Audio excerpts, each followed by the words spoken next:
On the ANS, I'll be very brief. I won't use my 5 minutes. I'll simply express my shock at what I just heard from Mr. Roy. When he talked about using guns to fight tyranny, he's talking about turning guns on American troops. Turning guns, we ought to be able to shoot American troops. I find that shocking. I yield back. Thank the chairman. Look, the problem with politicians, especially in D.C., is that they tell the American people that we can protect them from harm, protect them from every aspect of evil, from every tragedy, that we're never going to let a bad thing happen again. And the people on this committee say effectively today that they can stop evil, that we must do something.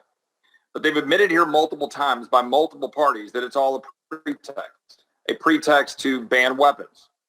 If this were about policy, if it really were, we'd be addressing facts, right? 2% of prosecuted federal criminals have bought their weapons through retail purchases, less than or just over 10% of state criminals. About 0.8% of criminals obtained their weapons at a gun show. Crime in San Francisco is facing a recall vote of the DA. Why? Police making arrests and only 8% of crimes reported there. Homicides are up 36%. 2021 arson is up 40% compared to 2019. In San Antonio, crime is skyrocketing. Cops won't even refer to the DA drug crimes because they won't prosecute them.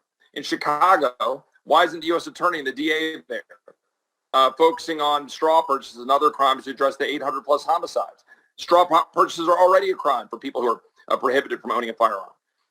Police have been verifiably defunded in Austin to the tune of $150 million. We have 107,000 deaths and skyrocketing from fentanyl pouring across our border. Thousands and thousands of Americans. We have documented homicides by hands and knives more than rifles. I say that again. Hands and knives documented homicides are greater than rifles. We have a cultural rot in this country, yet this legislation focuses on targeting law-abiding Americans. It would make it baseline unlawful to obtain a gun for a non-family member, friend, or acquaintance, regardless of their eligibility, like current law requires. Maybe a spouse of a military service member, like my friend from Kentucky mentioned. It would make me a criminal several times over, living as I do today. For example, here I've got in this room actually a 20-gauge single-shot shotgun and a 22 lever action. I've got these right here, and I have them sitting here in the room out, exposed. Why? So I can go kill a snake, so I can go kill a coyote, so I can go do what I need to do, kill things, because that's what guns are for. I've got both of those guns, and I've had them since I was 9 years old. And you know what? My children who are under the age of 18, they know that those guns are to be used only to go kill a snake, to go kill a coyote, to go protect their dog if it's being chased down or tracked down. That's why we have guns. And you're saying if I leave my 20 gauge or 22 sitting out and I have a 12-year-old son and I don't have that locked up, oh gosh, sorry, we got a coyote. Let me go get the key to go unlock it. That is straight up bullshit, to quote Mr. Cicilline. That's what it is. And that's what you're doing to the American people. Look, now you've got part of the provision that says you're going to set the age. We've already had a robust debate about that. I got a 45 when I was 18 years old. I guess I somehow managed to get through. The fact here is this is really about the left's culture war against gun owning and supporting Americans. That's what it's about. And it's about refusing to acknowledge the fundamental reason and the purpose for the Second Amendment. This is not specifically about hunting or self-defense, but even defense against tyranny. I don't accept the term weapon of war regarding the AR-15. It's not. It's used for hunting primarily. It's the most popular rifle.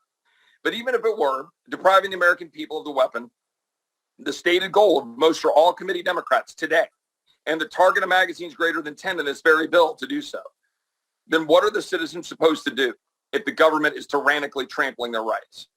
What are we supposed to do? What should Americans do if the government, in conjunction with, say, international organizations, attempt to lock us in apartment buildings like they do in China to stamp out COVID? What do the American people do?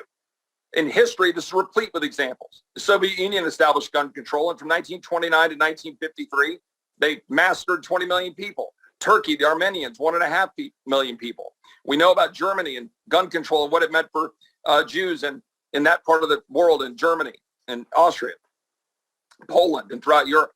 We have China establishing gun control in 1935, and another 20 million people were massacred. Evil is evil. And what do we know about the Uvalde shooter?